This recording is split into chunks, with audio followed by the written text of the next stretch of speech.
Hello everyone, welcome guys. चलिए start करते हैं 13 अक्टूबर के एडिटोरियल, जो कि vendetta without limit on the resurrections of an old case against Arundhati Roy के खिलाफ है। कि वेंडेटा वेंडेटा एक प्रकार से झगड़े को बोला जाता है। वेंडेटा होता है बिकरिंग, BICKERING, विकरिंग क्वारल, झगड़े को बोला जाता है। और ये झगड़ा प्रोलॉन्ग्ड झगड़े को बोला जाता है, जो काफ़ी लंबे समय तक चलने वाला झगड़ा होता है, उसे बोला जाता है वेंडेटा। वेंडेटा बगैर कोई लिमिट के जो चला है ऑन द किसको लेकर, रिसरेक्शन, जो रिसरेक्शन मतलब रिवाइवल, पुनः सक्रिय होना ऑफ एन ओल्ड केस, जो पुराने केस है फिर से एक बार सक्रिय हुआ है अगेंस्ट किसके खिलाफ, अरुंधति रॉय के खिलाफ। अरुंधति रॉय के खिलाफ reviving 13-year-old case against Arundhati Roy smacks of intolerance. Reviving जिरेंड है, जिरेंड को और आम बोलचाल की भाषा में इसे वर्बल नाउन कहा जाता है। रिवाइविंग जिरेंड मतलब फिर से सक्रिय करते हुए 13-year-old केस, जो पुराने केस है 13 ईयर अगेंस्ट किसके खिलाफ, अरुंधति रॉय। स्मैक्स ऑफ मतलब है smack of something. Smack of something का मीनिंग होता है have a qualities of something, have a qualities of something. Smack of intolerance, intolerance मतलब असहिष्णु, असहनशीलता को बोला जाता है। कि रिवाइविंग फिर से सक्रिय करते हुए 13-year-old केस को अगेंस्ट अरुंधति रॉय के खिलाफ स्मैक्स ऑफ, जिसका की है जो असहिष्णुता जो है, असहनशीलता को लेकर जो कि उजागर किए हैं। कि द रिसरेक्शन जो हुआ है of a criminal case dating back to 2010 against writer activist Arundhati Roy. कि the resurrection TION ending word noun होता है।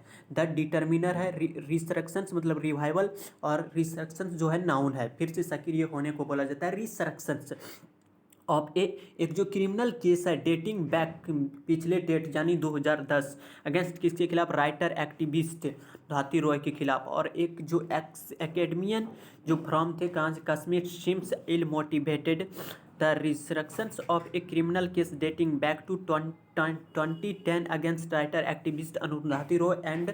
और द रिसरेक्शंस का एकेडमियन जो है फ्रॉम कहाँ से, कश्मीर से, सिम्स, ऐसा लगता है कि द रिसरेक्शंस का वर्ब जो है सिम्स इल मोटिवेटेड, वो अभिप्रेरित है।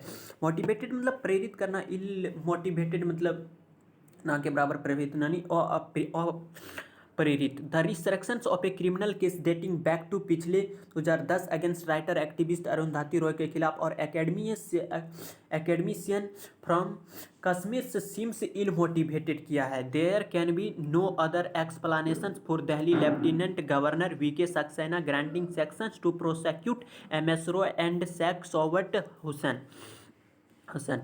देयर इन्वर्जन है, देयर इन्वर्जन होगा तो सब्जेक्ट से पहले वर्ब आता है, यानी एक्सप्लेनेशंस का वर्ब कैन भी है, नो डिटर्मिनर है, अदर भी डिटर्मिनर है, there can be no other explanations, ऐसा कुछ भी एक्सप्लेनेशन नहीं देखने को मिला है फॉर किसके लिए, दिल्ली लेफ्टिनेंट। अमेरिकन इंग्लिश में इसे ल्यूटिनेंट पढ़ा जाता है, ल्यूटिनेंट इसका वर्ड इंपॉर्टेंट है। लेफ्टिनेंट गवर्नर जो है VK सक्सेना ग्रांटिंग अप्रूवल दे दिया है। ग्रांटिंग मतलब अप्रूवल देना, मंजूरी देना, स्वीकृति देना, परमिशन देना।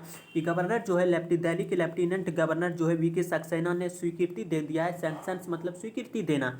टू प्रोसेक्यूट मुकदमा होता है, प्रोसेक्यूट मतलब मुकदमा, SU को बोला जाता है, SUECU, लिटिगेट मतलब मुकदमा होता है। मिज रॉय एंड शेख सोवत हुसैन। और मिज जो होता है, मिज सेक्शन, मिज और डिवाइसिव मतलब बांटने वाला। कि Delhi lieutenant governor VK Saxena granting section to prosecute Ms Roy. देखिए जब भी आप मिज जो होता है, देखिए जब भी आप कभी महिला का मैरिटल स्टेटस डिनोट्स नहीं करना चाहते हो, विदर सी इज मैरिड और अनमेरिड, आप यह नहीं बताना चाहते हैं कि विवाहित है या अविवाहित, तो यहाँ पर क्या प्रयोग करते हैं, मीज का प्रयोग करते हैं। मीज किस लिए आ रहा है, क्योंकि आप मैरिटल स्टेटस डिनोट्स नहीं करना चाहते हो। There can be no other explanation for Delhi lieutenant governor VK Saxena granting sections to prosecute Ms Roy and Sheikh Showkat Hussain को लेकर, ए फॉर्मर कश्मीर यूनिवर्सिटी।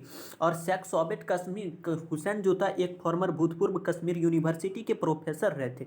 किसके लिए? जो एलेज्ड मतलब तथाकथित रूप से, जैसा कहा गया है, उसका कुछ प्रूफ नहीं है, जैसे लोग बोल रहे हैं उसको बोला जा रहा है। एलेज्ड एलेज्ड मतलब परपोर्टेड होता है, सपोज्ड होता है, तथाकथित रूप से। डिवाइजिव मतलब बांटने वाला, एडजेक्टिव है डिवाइजिव। स्पीच जो है, जो किसके लिए? कि एलेज्ड जो तथाकथित रूप से उसके जो भाषण है वो बांटने लायक है। एंड इम्प्यूटेशंस जो है, इम्प्यूटेशंस मतलब इन न्यू इम्प्लीकेशंस। इम्प्यूटेशन मतलब अप्रत्यक्ष कथन को बोला जाता है। Innuendo, INNUENDO। और इम्प्लीकेशंस, IMPLICATN, इम्प्लीकेशंस अगेंस्ट किसके खिलाफ? नेशनल यूनिटी, जो राष्ट्रीय एकता है, made in New Delhi as मतलब इतना पुराना केस है, इतना पुराना केस है। On October 21 2010, 21 October 2023। Coming in the wake of the recent arrest of Parivar Purkasta, the editor-in-chief of NewsClick, under an anti-terrorism law and other penal provisions, कि coming in the wake of मतलब as a result of, following होता है, in the in the in the wake of, as a result और following को बोला जाता है। As a result और फॉलोइंग को बोला जाता है in the walk of. As a result और फॉलोइंग किसी घटना के बाद कर सकते हैं या उसके परिणाम स्वरूप कर सकते हैं। Coming in the walk of the recent arrest जो हुआ है और परिवार पुरकास्ता को लेकर, कि द एडिटर जो इन चीफ थे इन न्यूज क्लिक, कि न्यूज क्लिक जो मुख्य संपादक थे, अंडर जो अरेस्ट हुआ था किसके तहत? किसके बाद? कि anti terrorism law and other penal provisions के तहत। अदर के साथ में नाउन प्लूरल आता है, और अदर के साथ में नाउन प्लूरल आता है। पिनल एडजेक्टिव है। पिनल मतलब रिलेटेड टू पनिशमेंट से होता है, दंडात्मक से होता है। Coming in the walk of the recent arrest of परिवार पुरकास्ता, द एडिटर इन, और परिवार पुरकास्ता कौन थे? Editor in chief in news click के थे, और अंडर किसके तहत? Anti terrorism law and other penal provisions. The revival जो एक बार फिर से सक्रिय हुआ है ऑफ ए 13-year-old केस, पुराने केस।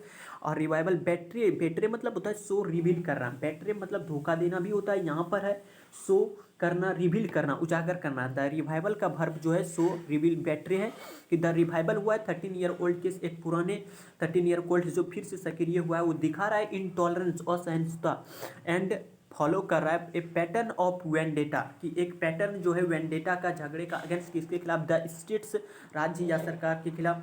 परसिव्ड नोटिस किया जा रहा है, परसिव्ड मतलब नोटिस करना, थाउट को बोला जाता है। परसिव्ड नोटिस किया जा रहा है, सोचा हुआ, नोटिस किया हुआ, कि सिविल सोसाइटी नागरिक समाज को बोला जाता है। Antagonistic, one who is against somebody या something. Antagonistic one who is against somebody something, जो किसी चीज़ या किसी व्यक्ति के खिलाफ हो, शत्रु को, उसको बोलते हैं एंटागोनिस्टिक विरोधी या दुश्मन को बोलता है। And outspoken candid, CANDID candid, और एक होता है साइनोनिम फोर्थराइट, FORTHRIT, फोर्थराइट। आउटस्पोकन, कैंडिड, फोर्थराइट मतलब जो साफ साफ बोलता हो, स्पष्टवादी जिसको बोलते हैं, उसको बोला जाता है। कि एक पैटर्न ऑफ वेंडेटा का जो एक पैटर्न रहा अगेंस्ट किसके खिलाफ? स्टेट, राज्य सरकार के खिलाफ। परसिव्ड नोटिस किया जाना है, सिविल सोसाइटी जो नागरिक समाज है, एंटागोनिस्टिक जो विरोधी दुश्मन है, और आउटस्पोकन क्रिटिक्स जो आलोचक है, फोर्थराइट कर तरीके से। सिग्निफिकेंटली, इम्पॉर्टेंटली, बहुत इंपॉर्टेंट है। The Delhi police did not think, Delhi police नहीं सोचे हैं, द स्पीच, भाषण को लेकर, merited prosecutions for citizens at the time, उस समय की बात है 2010। यानी सिग्निफिकेंटली, इम्पॉर्टेंटली एडवर्ब है। The Delhi police did not think the speech merited मतलब डिजर्व करना, मेरिट मतलब डिजर्व करना, योग्यता रखना, कि the Delhi police did not think the speech को लेकर मेरिटेड प्रोसेक्यूशंस जो है मुकदमा किसके लिए? Citizens at the time. और सिटिजन जो होता है एक राजद्रोह होता है, सिटिजन का मतलब राजद्रोह होता है। आप कुछ ऐसी बातें करोगे कि एकता अखंडता के खिलाफ हो, उसे राजद्रोह बोलते हैं। सरकार के खिलाफ बात करोगे उसे राजद्रोह बोला जाता है। The Delhi police did not think the speech merited prosecutions for citizens at that time, उस समय पर। एज साउट जो कोशिश कर रहे हैं कि बाय ए कॉम्प्लेंट, जो शिकायत का प्रोसेस है, बिफोर किसके पहले? ए मैजिस्ट्रेट कोर्ट के पहले, Significantly, the Delhi police did not think the speech merited prosecutions for sedition at the time as sought by a complaint before a magistrate court. However, हालांकि फिर भी विरोधाभासी कंजंक्शंस के लिए आता है। एक मेट्रोपॉलिटन मजिस्ट्रेट जो है रिजेक्टेड कर दिया है द पुलिस के कंटेंशन जो दावे किया गए थे क्लेम कंटेंशन मतलब क्लेम एसेट्सन दावे और नवंबर 27 नवंबर 2010 को डायरेक्टेड जो निर्देशित कर रहा है the filing of A first information report report को लेकर जो दावे कर रहे हैं। द पुलिस कंप्लाई विथ मतलब आज्ञा का पालन करना, स्टिक टू होता है, एडहेयर टू होता है, अवॉइड बाय होता है, सभी का मीनिंग होता है आज्ञा का पालन करना। पुलिस कंप्लाई कर रहा है विद द ऑर्डर, किसके अनुसार जो ऑर्डर आए थे। इनवॉकिंग मतलब यूज किया जा रहा है sections of the Indian penal code relating to seditions को लेकर कि यूज किया जा रहा है सेक्शंस जो है of the Indian penal code IPC जो रिलेटिंग टू संबंधित है सिडिशन राजद्रोह के खिलाफ। स्टेट्समैन जो विज्ञापन आए हैं प्रमोटिंग कर रहा है एनमिटी दुश्मनों को बिटवीन किसके बीच, अनेकों ग्रुपों के बीच, डिफरेंट ग्रुप्स के बीच में। और एनमिटी ENMIT हुआ था और एक ANEMY होता है बिटवीन डिफरेंट ग्रुप्स। इम्प्यूटेशंस मतलब इनुडे और प्रत्यक्ष जो है अगेंस्ट किसके लिए, नेशनल राष्ट्रीय इंटीग्रेशंस मतलब यूनिटी एकता को बोला जाता है। और स्टेटमेंट्स कॉजिंग पब्लिक जो मिसचिप जो देखने को मिला है कि the police complied with the order invoking sections of the Indian Penal Code relating to seditions statement promoting enmity between different groups, imputations against national integrations and statements और statement और causing जो कारण बना है पब्लिक मिसचीफ को लेकर। The FIR also ये भी है इंक्लूडेड मैन वर्ब है और एडवर्ब है ऑल्सो, मैन वर्ब के पहले आता है ऑल्सो। द FIR जो है ऑल्सो ये भी इंक्लूड है सेक्शन 13 में ऑफ द अनलॉफुल गैर कानूनी एक्टिविटीज प्रिवेंशन एक्ट और एक्ट के पहले द आता है, इसीलिए यहाँ पे द है UAPE विच जिसमें कि सेक्शन जो 13 है 6 वो कोशिश कर रहा है पनिश करे अनलॉफुल गैर कानूनी एक्टिविटीज को। तब तक के लिए नमस्कार, थैंक यू सो मच। चलिए मिलते हैं एक नेक्स्ट एडिटोरियल के साथ नेक्स्ट क्लास में। तब तक के लिए नमस्कार, thank you so much, take care.